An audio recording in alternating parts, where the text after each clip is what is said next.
Chief Miles O'Brien plays the cello. Dr. Beverly Crusher gave Captain Picard a recording of Data's violin performance. And Counselor Troy gives us a lesson in language. Hello, everybody, and welcome to The Seventh Rule with Cirroc Lofton. Hello, hello. My name is Ryan T. Husk, and today we're doing a review of Star Trek The Next Generation, Season 3, Episode 2, The Ensigns of Command, directed by Cliff Bole, written by Melinda M. Snodgrass. This was September 30th, 1989. Where were you? We'll be right back on The Seventh Rule. What's up, everybody? I'm Cirroc Lofton from the Seventh Rule podcast, and I'll be at STSF this year in the Bay Area, celebrating with our friends at Creation. Okay. Cirroc's also from Star Trek Deep Space Nine. You might recognize him from that. And my name is Ryan T. Husk of The Seventh Rule. You've got to go to this convention. It's March 8th through 10th, just south of San Francisco in Burlingame, right by the airport. You're going to love it. There are already well over 20 Star Trek and sci-fi guests, tons of panels. This is March 8th through 10th. creationent.com. That's creationent.com to get tickets and to get your hotel. We can't wait to see you there. Yeah, I'll be there. Ryan will be there, and we'll represent the Seventh Rule podcast and Star Trek Deep Space Nine. What a coincidence. We have a very special guest today. It is writer Melinda M. Snodgrass. How are you today, Melinda? I'm good. Thank you guys for having me back. I had so much fun last time, so I hope we have a good session this time too. I'm excited. I want to say, Melinda, right off top, so far, still till this date, your episode is the best episode I've seen of Next Generation thus far, the Measure of a Man. So that has maintained its top of the charts for the last several weeks. So months, actually. So yeah, it's been awesome. I just wanted to make that clear. And then again, this episode is just so delightful, and we're going to get into it a little bit, but definitely want to compliment you on your writing style and how it kind of flows when you write. It feels so thoughtful. Thank you. I appreciate that. But I have to say, what you saw on the screen was not the original script. It's very close. Ricky and Hans were very delicate, but that script caused like a huge eruption of problems on the show, and it's the only time I've ever been rewritten. I've never been rewritten on any show I've been on, except that one. And if folks are interested, my version of the script is on my website under writings. So if you go to my website, melindasnodgrass.com, and go to writings, you will see my version of the script. And I can get into why there were all of these issues. Because I can't say that I've ever actually sat and watched the entire thing since it was rewritten. And so I'll do my best to answer your questions, but yeah. Well, the first question, and all the other things. Yeah. Well, the first question is because, to be honest, I think, and this can't be a coincidence because it seems like this is you consistently and you're writing consistently. It seems like you have the best grasp of characters' voices, and you have the best grasp of using characters that I believe, or we believe, is the proper usage for these characters. It fits, it works. It's not like somebody got an idea and dropped it into the Next Generation. It's as if you have a good idea and a good grasp of what these characters are like as people, and you know how to write for them. You want to stay true to the characters, and that's the most important thing in writing, I think. And you do that so well. So before we go into such and let me add to that a little bit, just one more step. The opening of Measure of a Man had everyone playing cards, and that was the card game scene.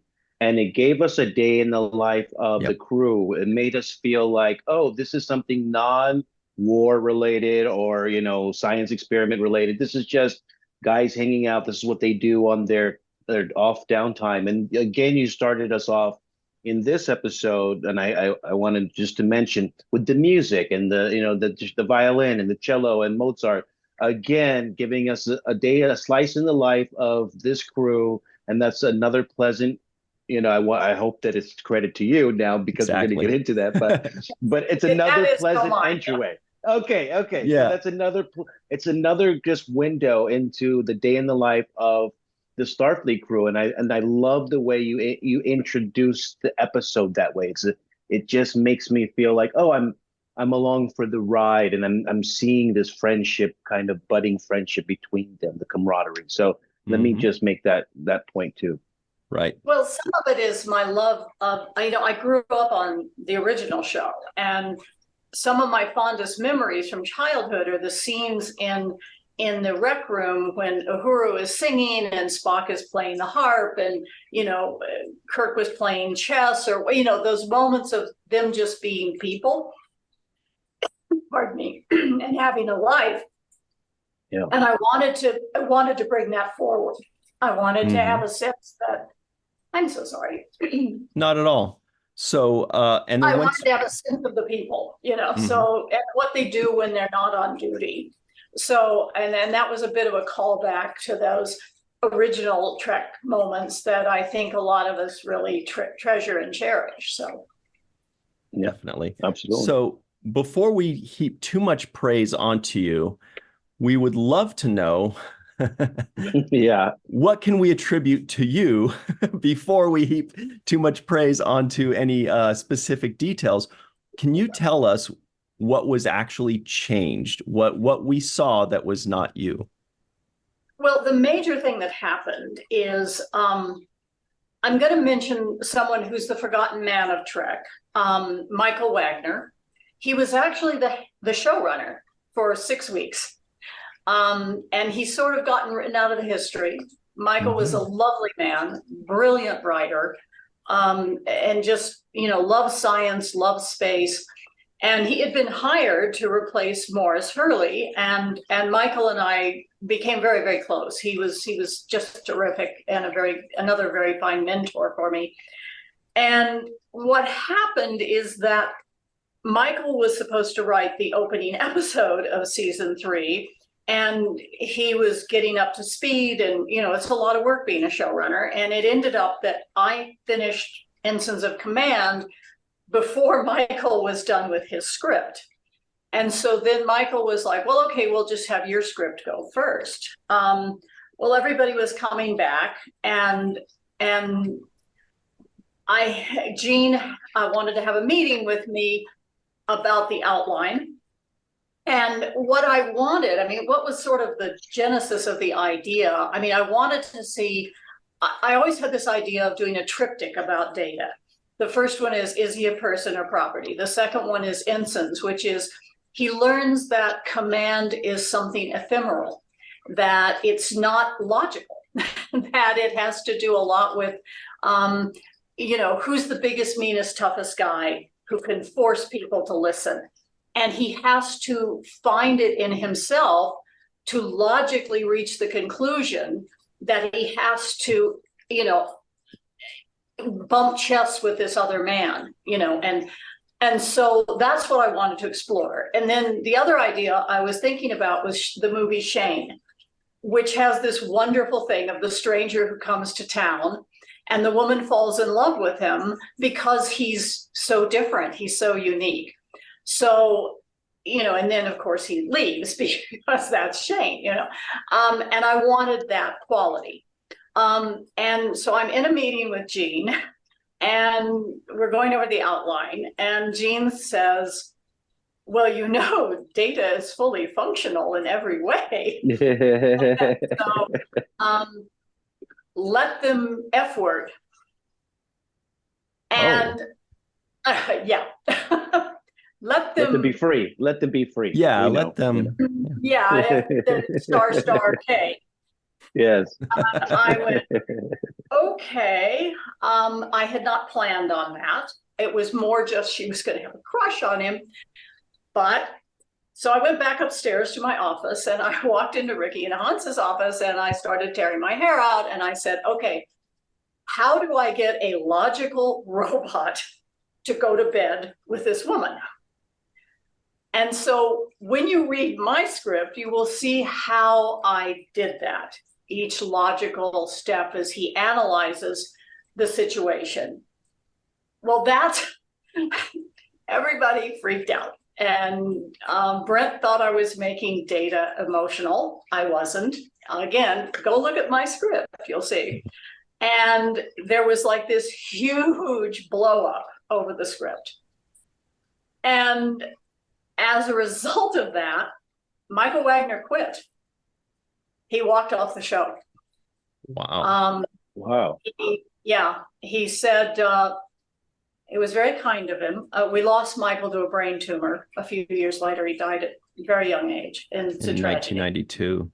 Yeah. And Michael said, this script is terrific. Just send it to the set and shoot it.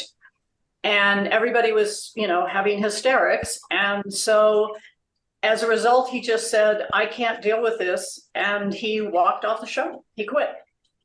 And if he told me, I think I might have quit with him, to be honest, because it was just so, so frustrating. So the upshot was that Ricky and Hans agreed to rewrite the script. Didn't work out quite the way they had hoped. They had thought they were going to get a lot more authority, but they didn't. And they rewrote the script, and they were as delicate as they could be, but that whole sequence went away. The thing I'd been told to do by Gene, I think, is gone. And so, that was how it happened. So it was a tumultuous time, as we say. I learned a lot, and I'm glad I did the show, but it was, the show had its issues, as everyone knows now. So that's what happened. And, I actually ended up having a lot of fun writing that scene, because trying to click through how an AI would actually analyze the situation logically to then do something that would be so out of character for a robot, I thought was kind of fun. So I'll be curious to see what people think if they go and read my script. You can email me or message me, or I'm pretty easy to get in touch with. But yeah, I was proud of the script, and I think it worked sort of still, despite the rewrites. And of course, my legal training, I wanted to do something with treaties and issues of Picard dealing with the aliens and having to figure out how to, argue them down so they didn't just kill all the humans. So there's the backstory to what happened to Ensigns. That's fascinating. Yeah, that is very fascinating. I don't even know where to begin with that. Right. Well, Cirroc, it feels like remnants of season 2, doesn't it? Because as Melinda's talking about how tumultuous the time was, it feels like, seasons 1 and 2 were nuts. Feels like it was just still settling out in the first half of season 3. Yeah, Melinda, we saw, since we've last spoke with you, we saw this documentary called Chaos on the Bridge, which kind of outlines some of the tumultuous things that were going on towards the end of the second season, and how many people got fired throughout the show. And a lot of the turmoil was exposed during that documentary, which I thought William Shatner did a great job of digging the dirt and finding out a lot of stuff about. But he's a great interviewer, by the way. He's a great interviewer. He's fantastic. But some of the things that we got from that was that it was a power struggle going on behind the scenes, and this seems a little bit in accordance with that when you talk about Gene is telling you to do one thing, and I guess there's somewhere else you're hearing other things, and there's this, Michael is caught in the middle, Michael Wagner, Mhm. and he's having to balance these opposing forces of power that are pulling for power, and he just couldn't deal with it anymore, which is, interesting to me, because you mentioned he's the showrunner, and you would think as the showrunner he has final say on what goes at that time, but apparently that wasn't the case. Michael declared after a meeting with certain individuals that he considered this place a snake pit, and he walked out. So Yeah. yeah, I mean, and then luckily we got Ira, and Ira tried very, very hard to protect us. I mean, and I'm eternally grateful to him. I learned so much from him, but I'm also very grateful to him because he did shield the writers as much as possible in that craziness. So It's amazing. But, yeah. Well, let me tell you though, watching this episode, I did not get a sense of that. I will say, full disclosure, the scenes, the kissing and all that felt a little peculiar to me. I wasn't really sure how to take it, but yeah, there is, obviously precedent with Data acting, going with his impulses. But beyond that, I thought this was a very good episode. I felt like, again, there was a use for all of the characters, and it was the correct use. We've been introduced to these characters that have special abilities, but a lot of episodes don't really demonstrate this, or it mixes them, it conflates, characters, or somebody doesn't act the way we would expect them to. And if they're changing the direction of a character, that's fine, but it needs to work. And this episode felt like every character was useful. It all made sense. It all was, especially Troy. Counselor Yes. Troy's had the most difficulty being written. They're not having a good time writing for right. Deanna Troy. But this worked. I thought this was really a good use of her skills, talking to Captain about how to communicate with this other, what is a non-humanoid life form.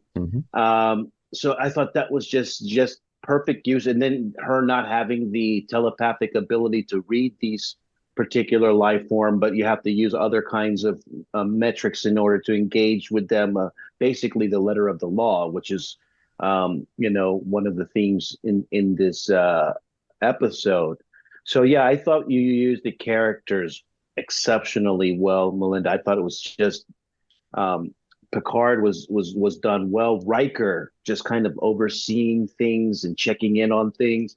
I mean, my favorite scene was literally 20 seconds long, and it was yeah, I know what you're gonna say.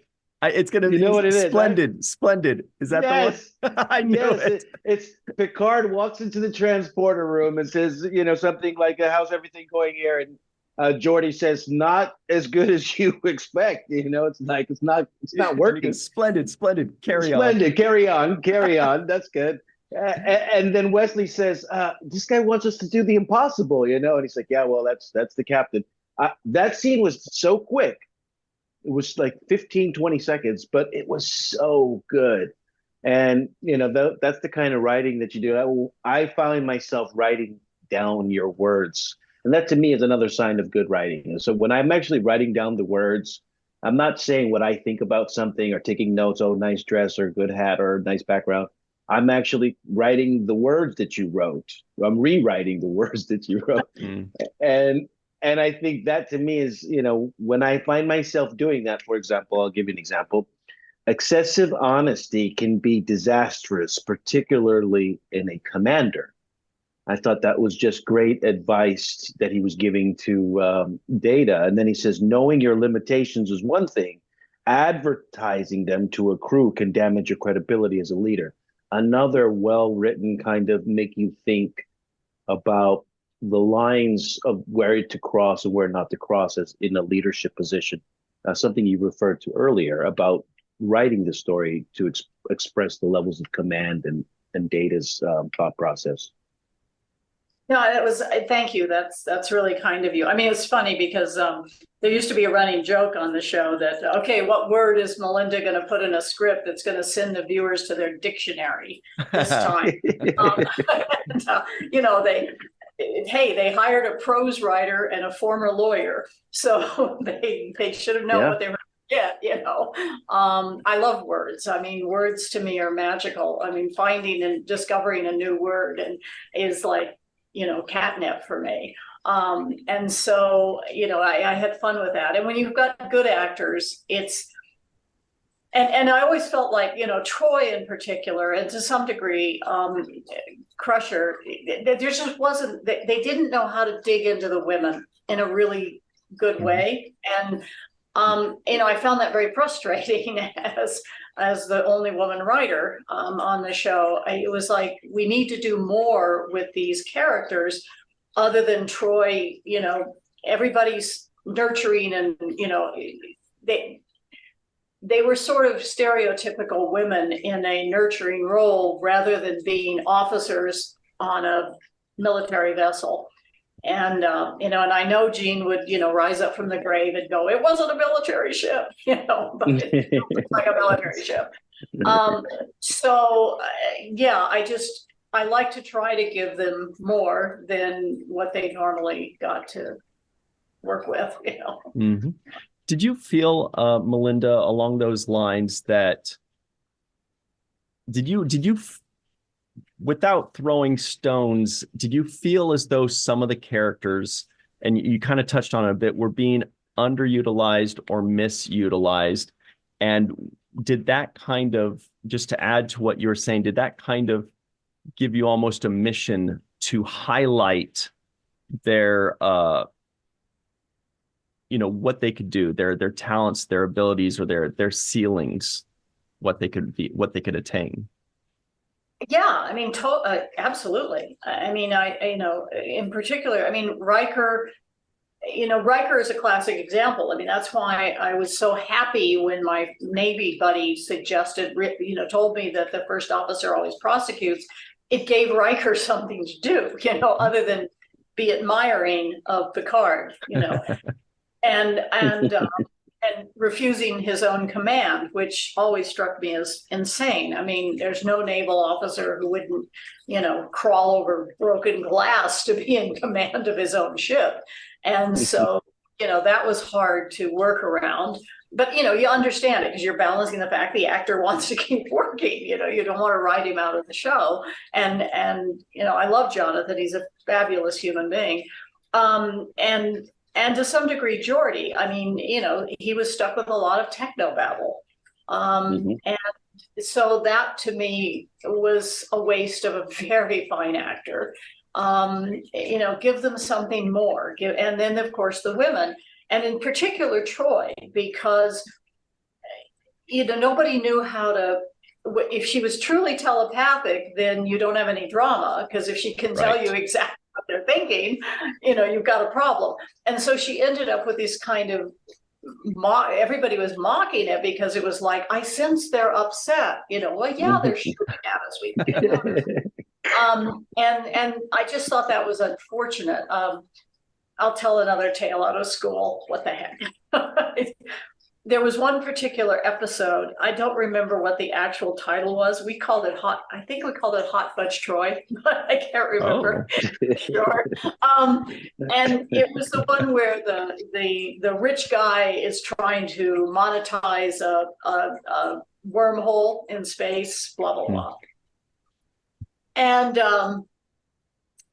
he's a bad guy. And Troy sees it, that he's a manipulator, he's a bad guy. And I wanted her, and everybody else thinks he's fabulous. You know, it's Elon Musk, okay? I shouldn't say that, you'll get in trouble. And so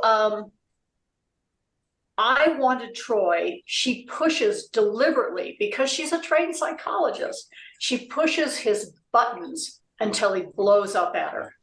and the rage comes out. And he hits her.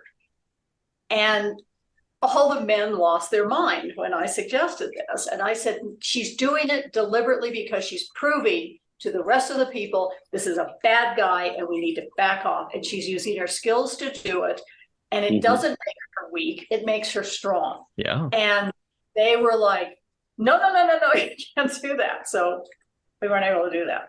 And I would love to have written that for Marina. I mean, I would have loved to seen that. Yeah. She would have acted the shit out of that. Because she knows how to push your buttons. Yeah. If there's one thing Marina is an expert at, it's pushing buttons. So I want to see her doing that in a scene. Yeah, she pushes him, and then he hits her, and then she just looks at him, and then she looks at everybody else and goes, "Did I make my point?" Yeah, point proven. Yeah. I just really wanted to write that scene, and instead the women always ended up being so very soft and so very nurturing and supportive, and and part of that problem was that we weren't allowed to have conflict between the crew. We had to have external conflict because Jean's dictate was that my people are perfect, they have no flaws, they all love each other, blah blah blah. And so there was no tension, there was no people rubbing against each other and getting to explicate their characters in really interesting ways. So that limits your storytelling ability and the drama that you can really bring to the table. Right. Real quick, that was Yeah. something that they did use in Deep Space Nine a few years later. There was a moment, it was a courtroom drama type episode, and there was a Klingon attorney that was trying to prove that Worf was bad and violent. And so he pushed Worf's buttons until Worf finally struck him in the courtroom. And I wonder, is that a coincidence? Or is that like, that's a good idea. We can't use it with a lady, but let's see if we can just put a pin in that for now. So it's just interesting to hear you say that. But that's I did well because I never watched Deep Space Nine, not because just because I can't do Trek, but I was part of those discussions. So of my saying, look, let's have Troy do this, and I wonder if that's really interesting. Thank you for telling me that. Well, something to bring up, and I have another Deep Space Nine reference to add to that, and that is basically one of the themes of this story had me questioning, what is the right thing to do in this moment?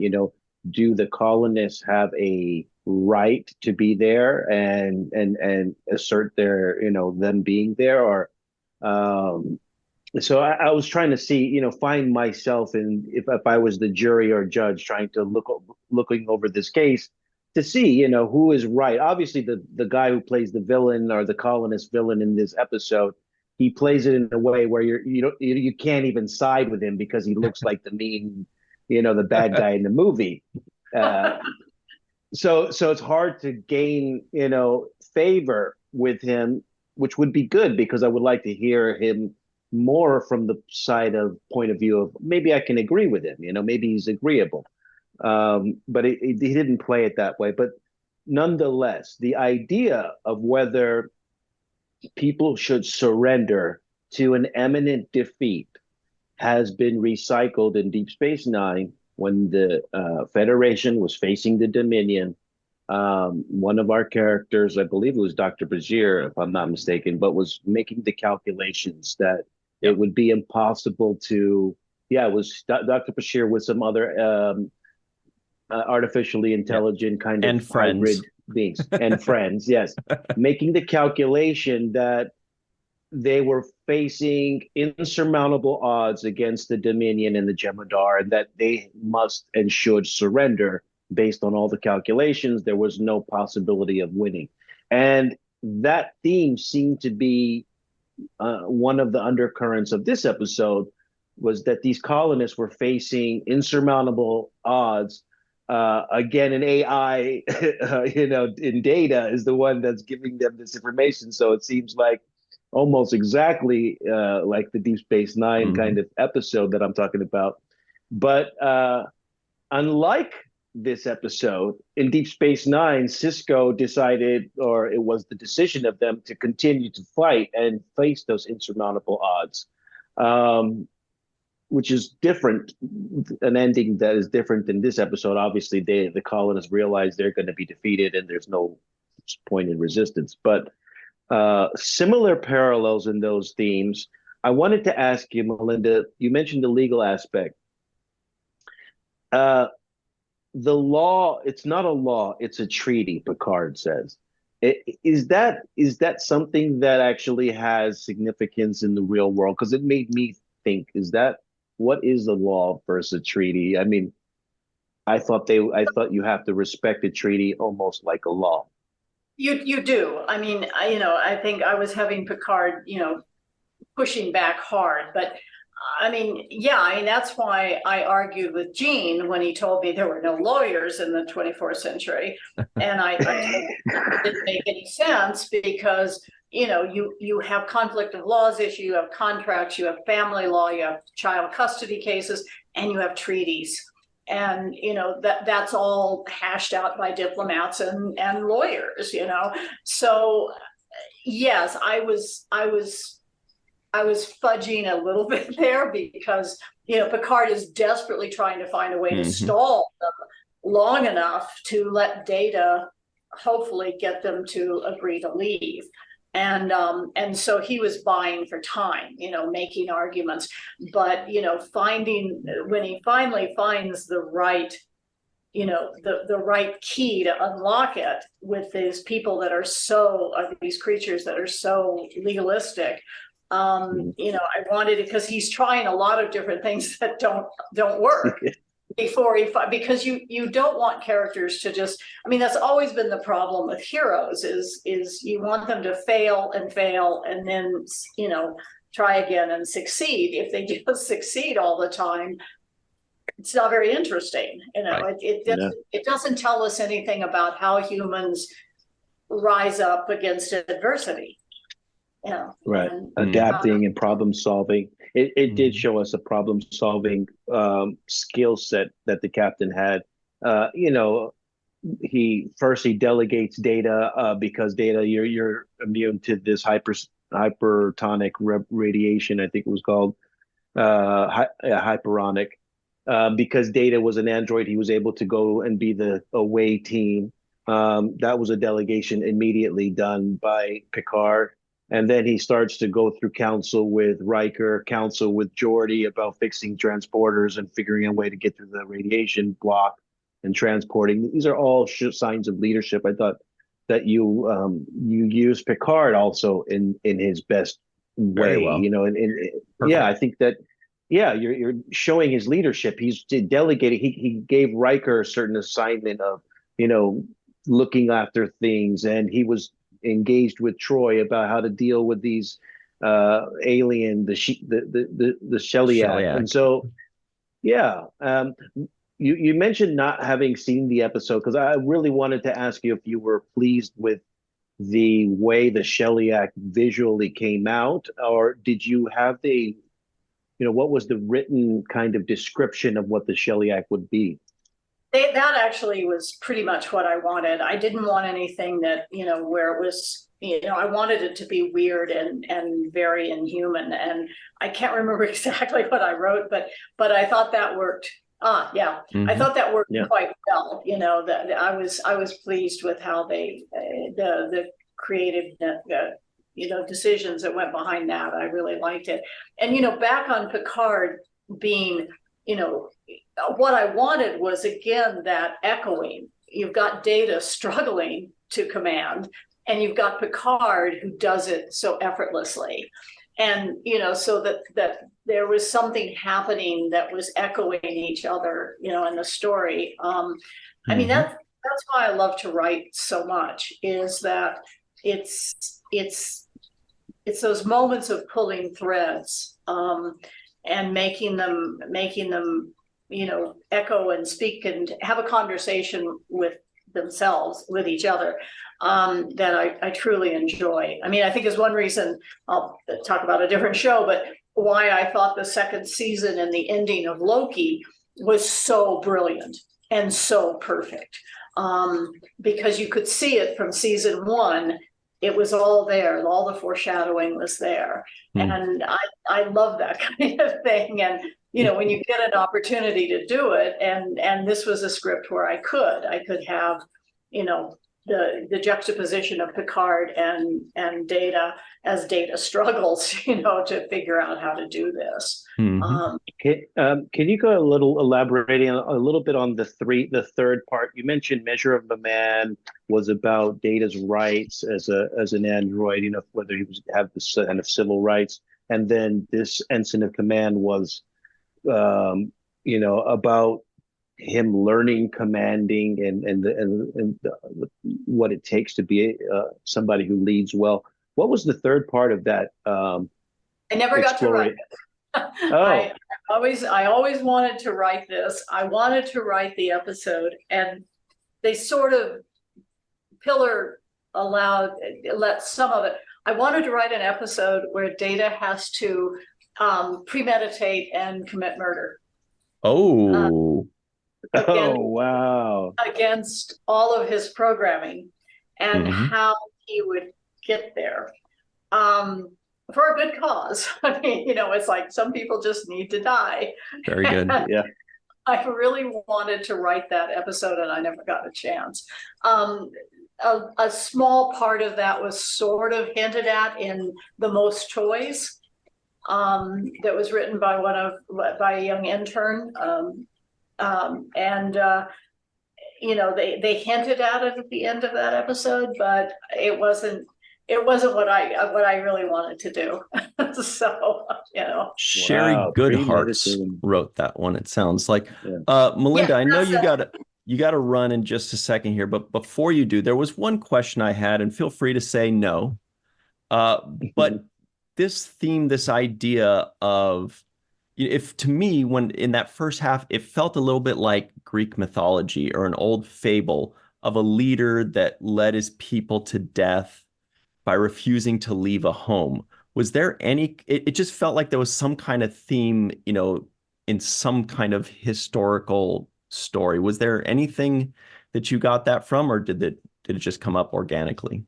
Well, I was a history major before I went to law school. History and music were my two majors. I think some of it comes out of, we're watching it now. And the Gaza Strip, the West Bank, Israel, this sense of place, and this is our home, and now we're being pushed out of it. I think there are historical echoes all the way through of things where that has occurred. And like I said, I think we're seeing it right now, tragically, in what's happening in the Middle East. And so I think that's where that was coming from for me, is people that I wanted Data up against something that wasn't logically understandable to him. This sense of place, this is home, this is where I belong. That would be alien concepts to him. He can't really process that as an emotion. And so what I wanted was that he had to mimic emotionalism in order to win the fight, win the battle with Goshevin. And so that was sort of what was sitting in the back of my mind. A lot of, we're all standing on the shoulders of other writers, and we're all playing with themes, and we're exchanging information across time. And, whether it was Shane or, issues of law and these issues of colonization and losing one's sense of place, all of those things were playing into what I wanted to write about. So amazing. Well, we loved it. I have a last final one. Goshevin. Where is there anything there with the Goshevin as the name? No, I was just trying to come up with a name. Okay, all right. I thought the same though, Cirroc. I was like, well, this sounds like a different kind of name. Usually it sounds very Star Trek. I was like, oh, this sounds like it's off the beaten path a bit for us. Well, Melinda, this has been such a treat. Again, Thank we you. truly appreciate what you have contributed to the Star Trek universe as well as our fun show. The things Yeah. that the seeds you planted continue to grow and echo throughout Star Trek history 30 years later. It's freaking incredible. We really appreciate your time. Thank you so much for hanging out with us. Thank you for Thank you so having me. much. I always love talking with you guys. Take Oh. care and have a great holiday. So, Thank you. And make sure everybody to check out her website. Yes. And Ryan. Oh, Yes. and also, real quick, you got space opera books that are available right now. Can you tell everybody about that very Yeah. quickly? Good memory, I do. Cirroc. It's called the Imperial Saga. There are 5 volumes. The series is done, so you'll get the entire story. First book is The High Ground, and the final book is the Thucydides Trap. And they're all available on Amazon and Kobo, and I think they'll soon be available on Barnes and Noble. And I have the cover art is by a brilliant, brilliant science fiction artist, Elizabeth Leggett. I want to give her a call out because she's amazing. And so I hope you'll check out my novels too. And hopefully next time we talk, I'll have some news on a TV show I'm developing. So, Oh boy, can't wait for that. So everybody stick around. Melinda, we truly appreciate you. We'll have all that information, everybody, in the comment section below and in the description box below. So check that out. Stick around, everybody. We'll be right back on the 7th Rule. Hello, everybody, and welcome back to the 7th Rule with Cirroc Lofton. Hello, hello. Here are the trivioids of the week. Man, Melinda was cool. We kept talking with her even after we were done recording. She is just, let's keep our fingers crossed. There's one more Melinda Snodgrass episode later in this 3rd season. Let's hope we could get her back for that. Here are the trivioids. Chief Miles O'Brien plays the cello. Data's violin rendition is less enjoyable than Ensign Ortiz's. The Sheliak have not attempted to communicate with the Federation for 111 years.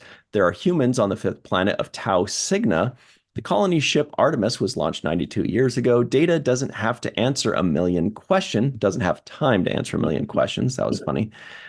When the treaty was first negotiated, the Federation sent 372 legal experts. Counselor Troy gives Captain Picard a lesson in language, which I liked.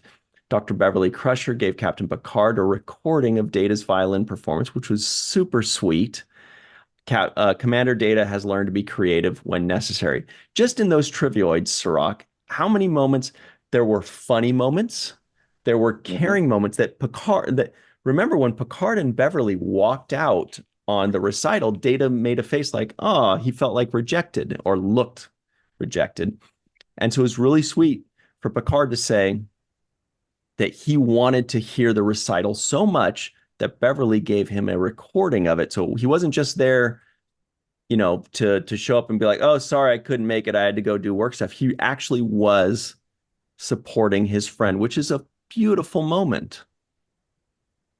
Yeah. I want to see O'Brien walking around with his cello case.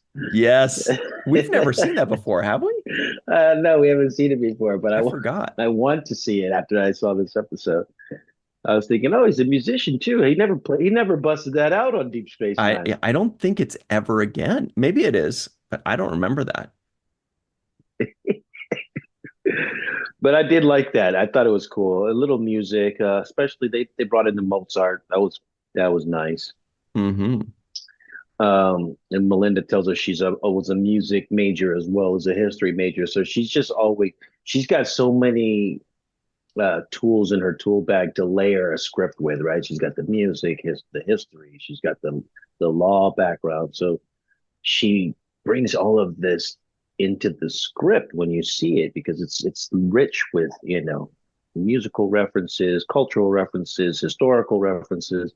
There were stuff just like Heifetz and Bronkin, when Data said, I was playing the violin like Heifetz and Bronkin, just these, I don't even know if they're real people. I didn't do my diligence prior. That's above my pay grade. That's for sure. Yeah. So I was meant to ask Melinda about it, but the storytelling, the richness of the storytelling. That's what I mean. Certain references like that. make it more layered and give it a dimension to me.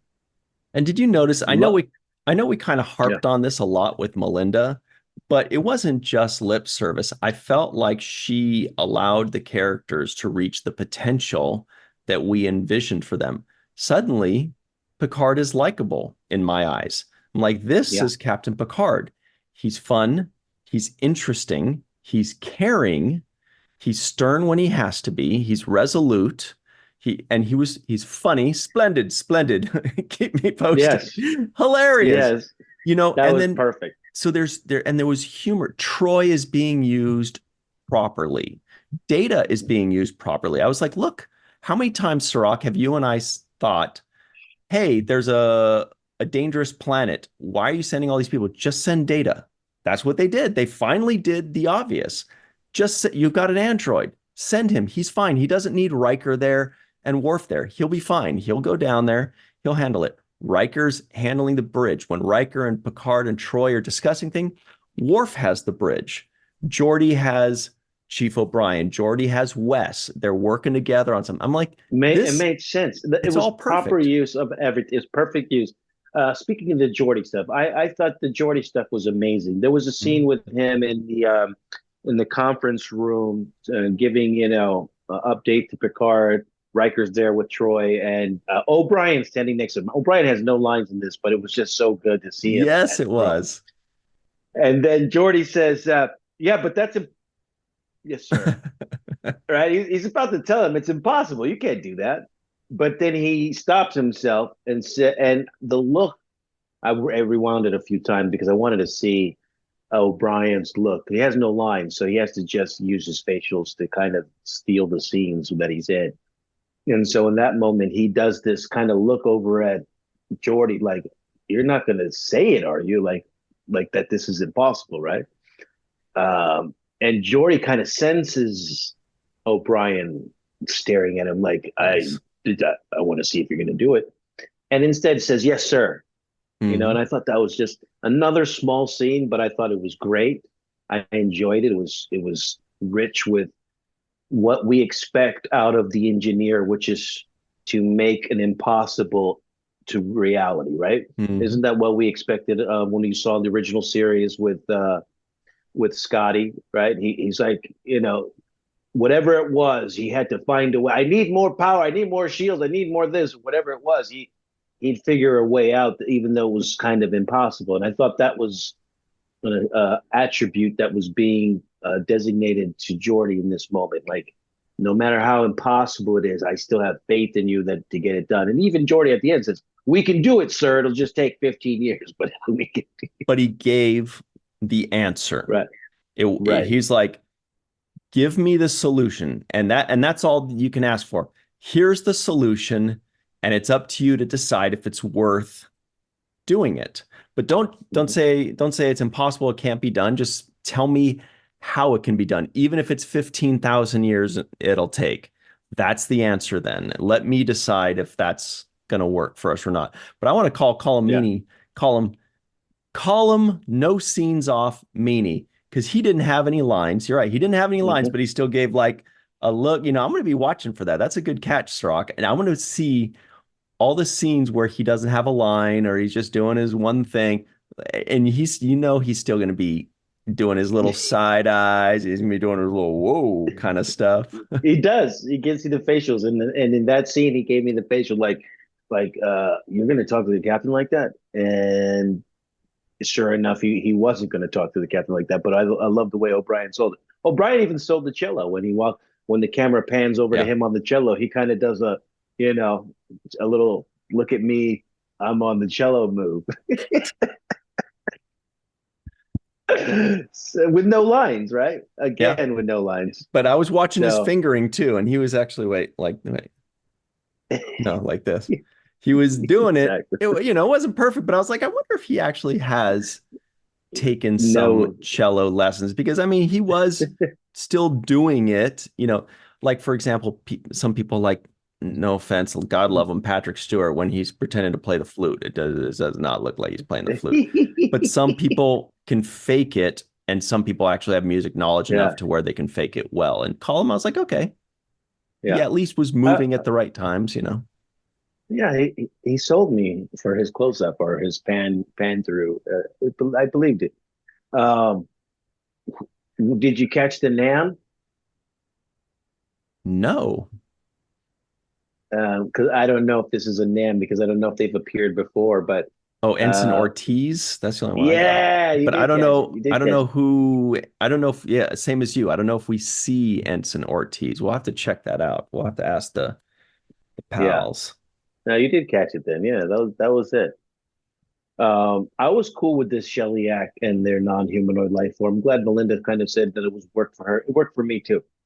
Um, at first, I was trying to make, what am I looking at? What are these? Are these beings with different outfits on? But it was unusual enough for me to just say, okay, I buy this, and I buy that they also have the technology to wipe these people out pretty quickly. So it was a good thing for them to, special effects and visual effects guys that made the Sheliak. hmm we're already almost out of time here because we spent so much excellent, high quality time with Melinda. Um, let's jump into the home run of the day or of the episode. Who gets Oh, the home run, the TNG home run of the episode today? um, I'm going to give it to Melinda Snodgrass. Um, she writes a hell of a good episode. She makes you write, she makes you think. She puts a nice conflict in front of you that you have to debate about, or it makes you think. It's really in line with her litigation and having to argue one other side of a case. Um, so yeah, I would say that Melinda gets the home run in this episode. Yeah, easy answer for me, honestly. She might as well be Barry Bonds out there because the only way she's not going to get a home run is if she gets an intentional walk. You remember those days.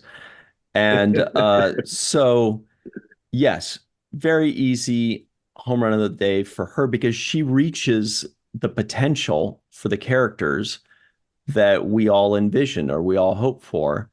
And, not a perfect episode. No episodes are perfect, but it is a Star Trek Next Generation episode that we hope we get. When I'm telling you in that first episode, when they're introducing these characters, this is what I wanted to see.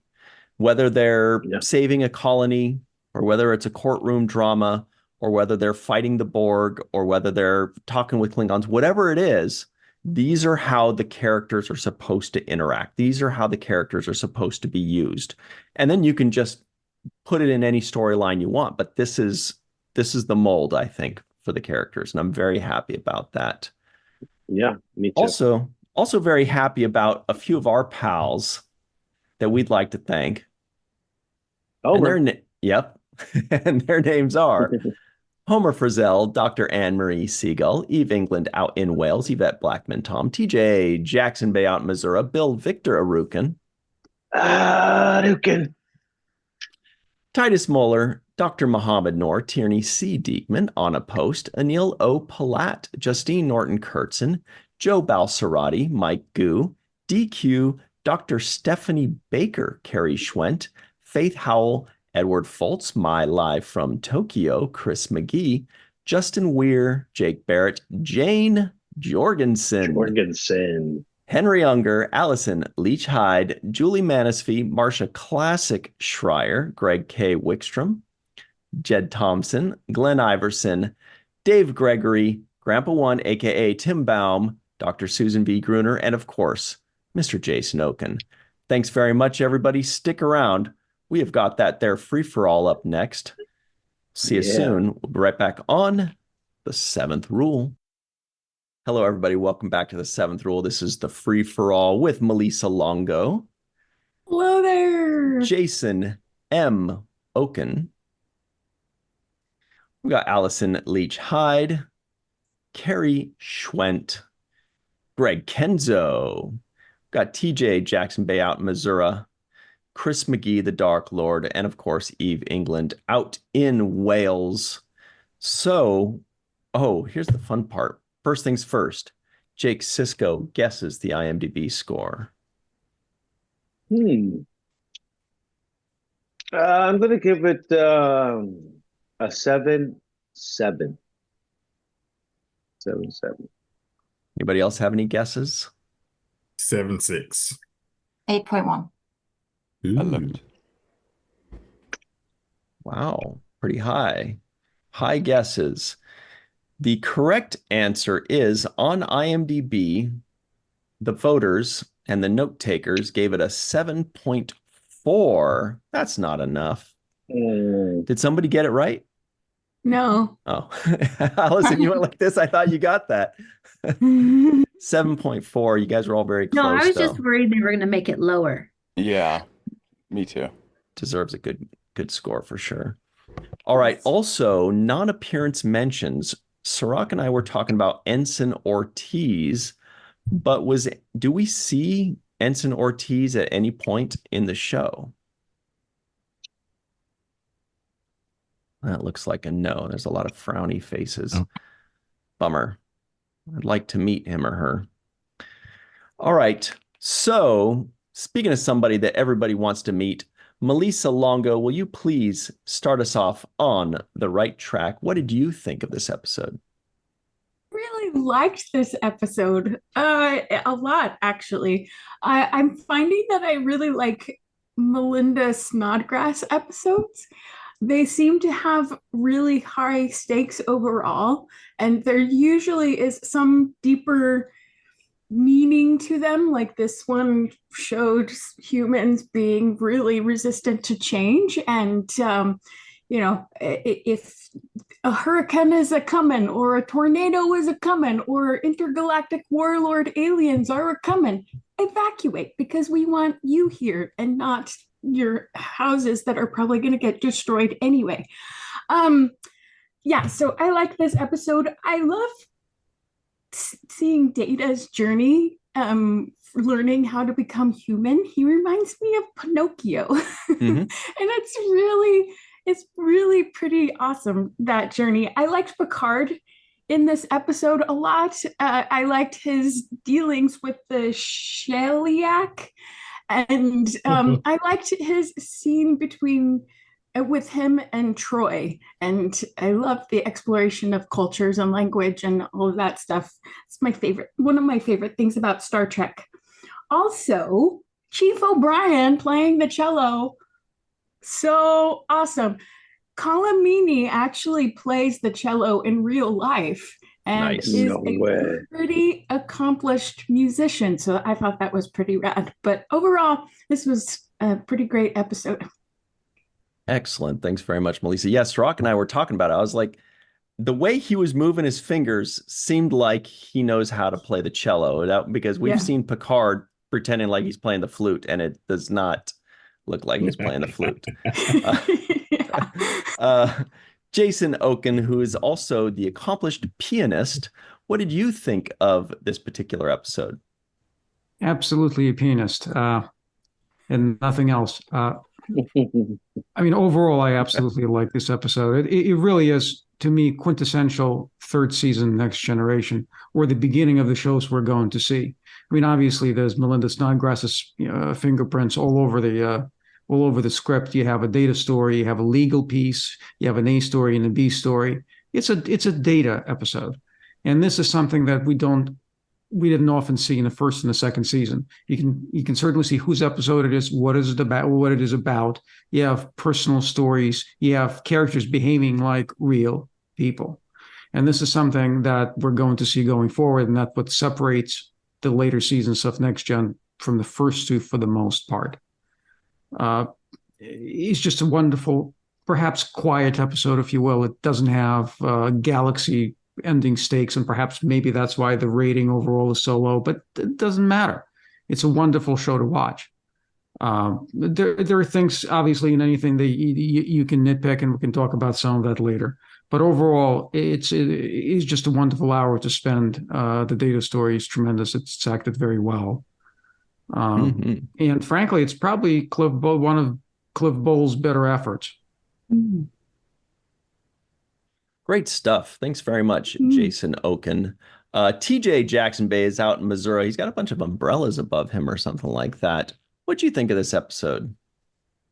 Oh, I love this episode, and I enjoyed watching it. I have to say, O'Brien didn't never play a cello on DS9, so I think I don't know, what's up with that? Like why didn't he bring his musical talents to the station? As a matter of fact, I don't remember seeing any like concerts or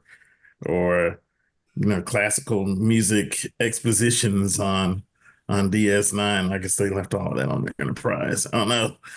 But anywho, the overarching question that I got watching this episode this time, and what I see, kind of being explored is Data just a chat GPT with legs?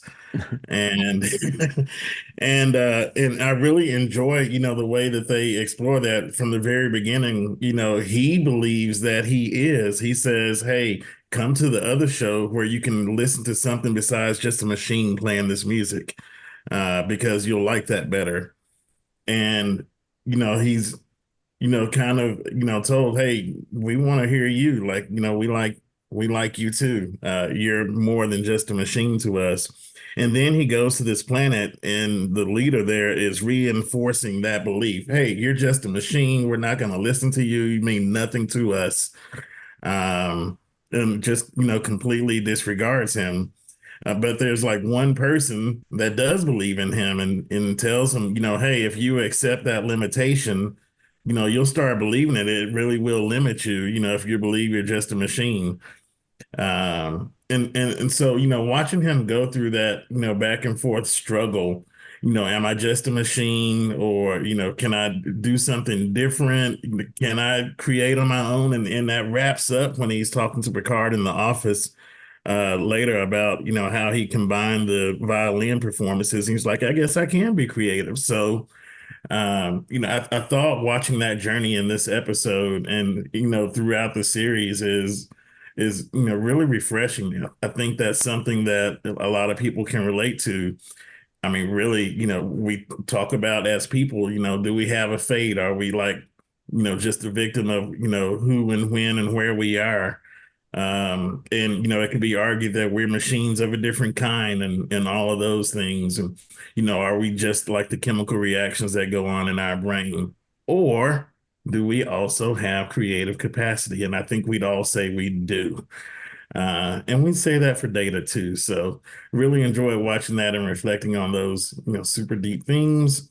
I have one nitpick. There are 15,000 people on this planet, and you're telling me that none of them live somewhere else? More on that later. Was a lot of people. Thanks very much, TJ Jackson-Bey out in Missouri, who's charged up about his Grizzlies, by the way. Gregory Kenzo is charged up about whatever Hawaiian team goes on over there. What did you think of this particular episode? I really liked this episode. I could almost say I loved it. I'm loving Melinda Snodgrass's writing. Like, it's beautiful. I'm noticing the scenes and the shots choices more often lately. I like how this episode starts with an establishing shot of the Enterprise cruising at Impulse. And this immediately says the crew is not in an emergency, right? And then we see a Vulcan walking in with a violin. We hear the strings tuning. It's very different from what we've seen before, or in the past few seasons, I think. And yeah, I like how it sets a relaxed tone. I have a feeling that's Michael Pillar's doing, because some of my favorite DS9 episodes start with those day-to-day activities of DS9, just like that. It's really chill. Yeah, the Sheliak. It's cool that we have a new non-humanoid race. There are non-humanoid intelligent life forms. They're also lawyers, pretty much, like a race of lawyers.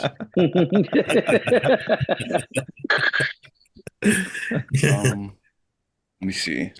I really like the scene with Beverly, Data, and Picard, like you were just saying, TJ, on honesty and leadership. Picard says excessive honesty can be disastrous, particularly in a commander. And then knowing your limitations is one thing, advertising. Anyway, you saw the episode.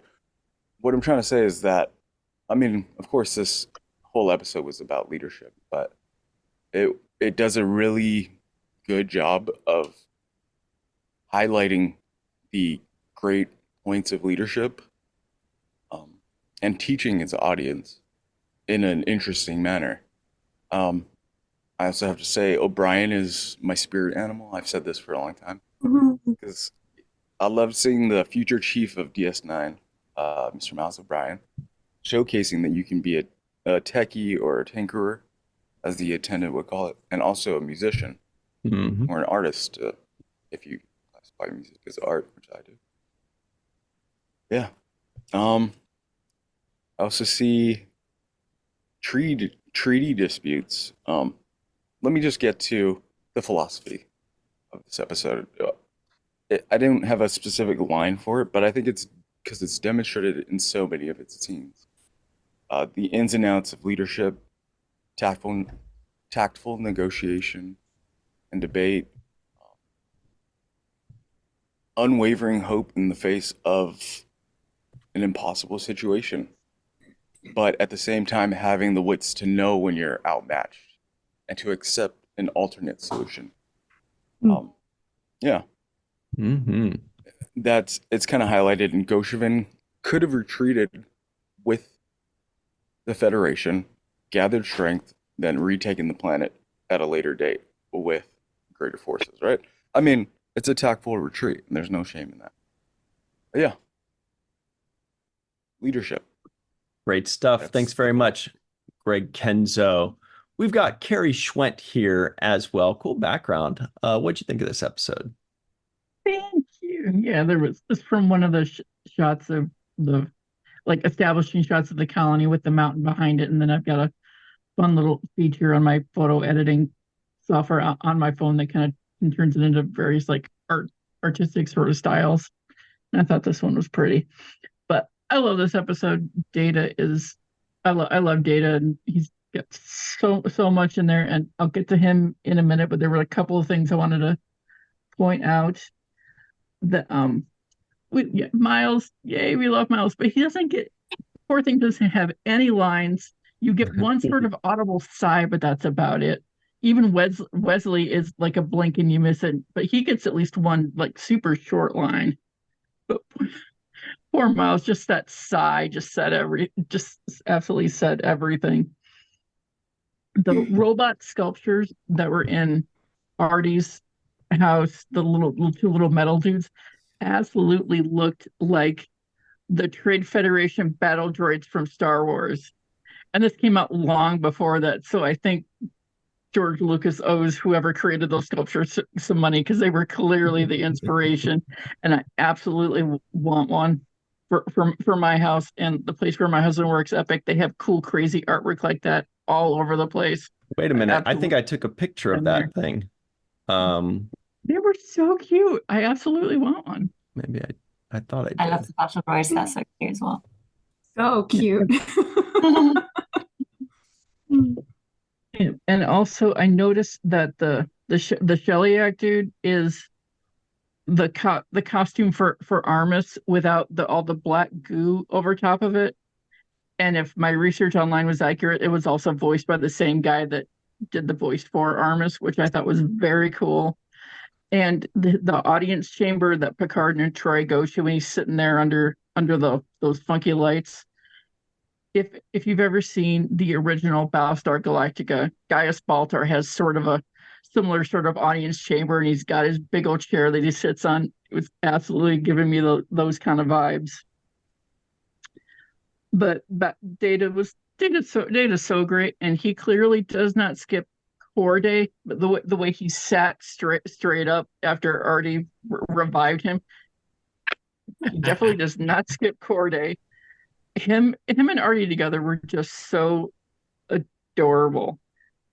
And his reverse psychology speech when he's trying a different way to convince the colonists, that speech is absolutely epic.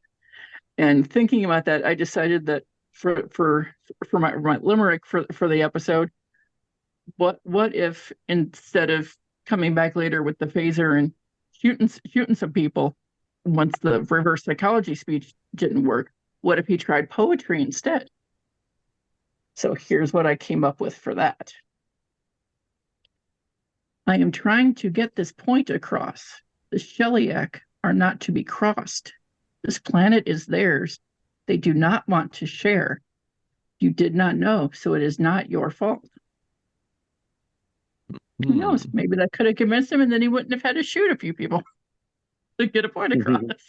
So I found the battle droid here. I did take a picture of it. This is what you're talking about, right? I mean, that is so. This is like this is 1989, well before Star Wars Episode 1 came out. But this is clearly Roger, right? This guy. Yeah, absolutely. He's so cute. I want one. Yeah, me too. Anyway, that's a different franchise. Can as a chest. Gas cannon, yeah, totally. Spray painted silver. Allyson Leach-Heid is here wearing an awesome shirt from the Voyager documentary. What do you got for us today, Allyson? What do you think of this one? I like this episode a lot. It's sure there are high stakes. I mean, we're talking about 1,500 people's lives. Like that's a lot. You know, we want them to be alive and not massacred. But the way we go into it is really smooth, and everyone is working towards the goal, of course, except for the Sheliak. They just want the planet, and they're like, we'll just eradicate them. It's fine. I really like Troy in this episode. I feel like her character was used to like a T.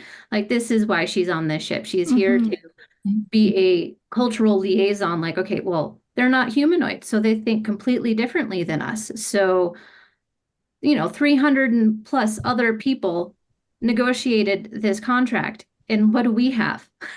Just you and me. That's it. That's what we got. So we got to, think outside this very structured box of many, many, many pages. So I really like that. And I always love watching Wesley and Geordi work together, even if it's not a lot, always makes me happy. And I love Geordi's line. Well, I guess you have to tee it up with Wes's first of, he wants the impossible. And then Geordi going, that's the short definition of captain. Great. Throwing a little bit of humor in. So those are my big things. And of course, I love that robot with the gas can body. Like, I love that they had gas cans and they're still around. So always enjoy it. Never skip it. Great stuff. Thanks very much, Allyson Leach-Heid. We've got the Dark Lord, Chris, buried on that mountain, McGee. What's up, Chris? What'd you think of this fun episode? Well, it was exactly that. It's a very fun, easy episode to watch. I really enjoyed it, and it's super memorable to me, at least. One of the things that I really noticed in this has stuck out in my mind was Troy's brief demonstration of how communication between two species without a universal translator could be very messy. Something that will be explored further in a later excellent episode. The actor who played Kentor, one of the settlers, the one who was on the fence, he almost seems to be like playing a Vulcan type, the way his mannerisms are, and he didn't have any any emotions on his face. It was just, he almost kind of looked like one even. So I was wondering if that was what the actor had in mind or what there. One thing that I have to bring up is that little hand scanner that Audrey and whatever her name is was using while Data was unconscious.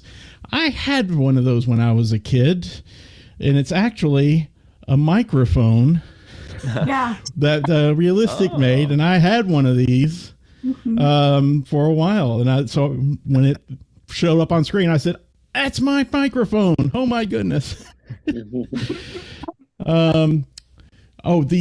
kind of the episode we've got 2 in as many episodes this season so far. When one of the settlers said, I think it's some sort of shuttlecraft. Right. I got that one. What was the other one? Cool. No, that was the only one. Oh, okay. I mean, 2 in as many episodes. We had one last episode as well, the first episode of the season. My favorite moment in the episode, probably even of the whole Next Gen, well, not my favorite absolute, but one of my favorite moments was when Picard is just slowly pacing across the bridge, dusting the plaque while making the Sheliak wait, was absolutely priceless and leads to my memorable quote of the episode, which was actually 2-parter, which was, "You enjoyed that. You're damned right." Mm-hmm. Yeah, that was hilarious. We didn't cover that part though. Sorry, I thought my mic was off. We didn't cover that during our recording, was when he kind of walked over, dusted it. It's beautiful. Excellent. Okay. Yeah. He was taking his time. Yep. All right. Eve England is out in Wales. Speaking of time, it's super late where she is. What did you think of this episode in the Battle Droid?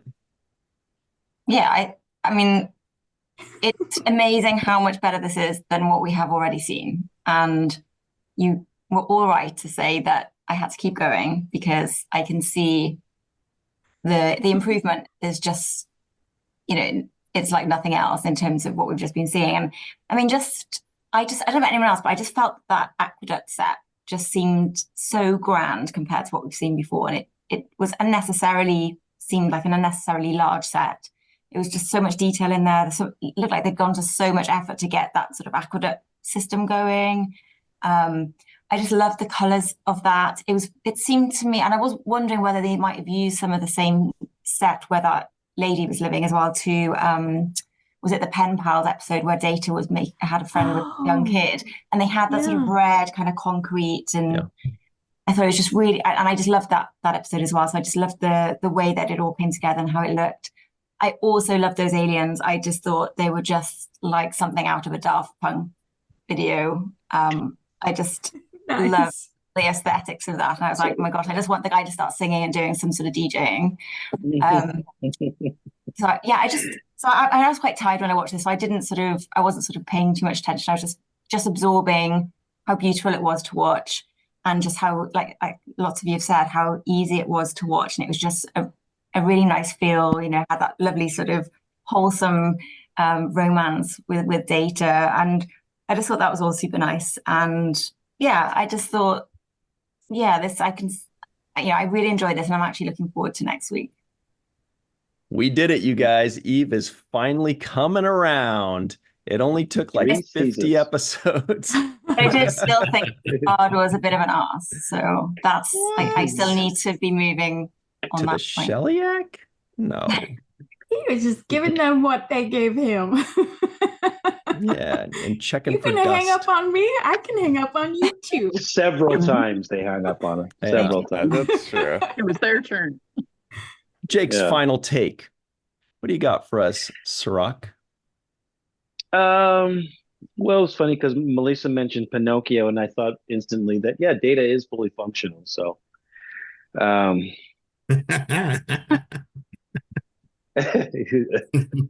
got that one. All right.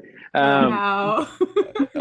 No, but he says he has no feelings. So it actually made me think, like, in that department, it must be just like a robotic remote control thing for him. But that's separate. Wow. Picard says thee and me in that one little part right there where they're talking about, they have 350 lawyers or whatever, and what do we have? And he says thee and me. And I thought it was an interesting use of the word thee, because we don't hear it that much. Mm-hmm. But this is the thing that jumped out to me, and that was the name of the ship that Data was traveling in. That little runabout was called the Onizuka. And I was hoping that Mai would be here to kind of elaborate a little bit more on that, but I had to do my own research on the Onizuka. And Allyson Onizuka was the first Japanese-born American Japanese descent American astronaut who went to space. Wow. He was on the space shuttle Discovery, and he actually Wow. he passed away on the Challenger explosion. Oh, wow. I remember that guy. Yeah. So they did name this particular vessel in this episode after him. I thought that was cool. Wow. And also, Greg, he was born in, you're going to have to help me with this, Kalekakua, Hawaii. Kalekakua. Yeah. Yes. You got it though. Yeah. Yeah. So Hawaiian's hard. Hawaiian is. Yeah, that's hard. That's hard.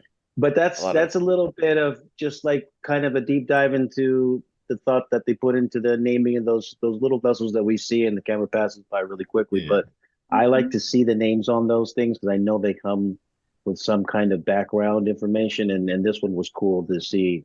A shout out to this astronaut, Allyson Onizuka. So that's my final take on that. I did like the episode like everyone else. I thought it was a very good Melinda Snodgrass. You can almost see the feel of her kind of an episode where she takes the legal cases and she takes really good character development, in my opinion. And she also has a particular fondness for Data, who was really the star in a lot of her episodes, because I think she likes to explore the AI android, philosophy of what that could mean, and she does a good job of dissecting that. So great episode. I did mention this earlier in the review, but I'll bring it back up again. When faced with the same improbable odds of imminent destruction, Sisko chose to move forward with the Dominion War as opposed to evacuate and escape, and which is what they did in this particular instance. So he actually decided to face insurmountable odds, which somehow turned out in his favor. So it doesn't always mean imminent destruction when you're facing imminent destruction, as was the case in this episode. But also shows you the courage. I mean, it shows you how real that decision is, whether to decide to stand and fight and and die for whatever you're dying for, or to move on and live to fight another day. I think that's a real decision that empire, civilizations, humanity has been dealing with really from the beginning of time. So I think that makes it a believable episode for me. And either way you pick, there's certain rewards and risks and things that you lose and give up. So that's my final take. Awesome. Well, everybody, that's all we've got for you this week, if you can believe that. But we'd like to say thank you to Melissa, Jason, TJ, Greg, Carrie, Allison, Chris, and Eve. Eve's coming around, everybody, slowly, though, kicking and screaming. For myself, Cirroc Lofton, Melissa Longo, and Aaron Eisenberg, we'd like to thank you all for joining us. And until next time, always remember the seventh rule.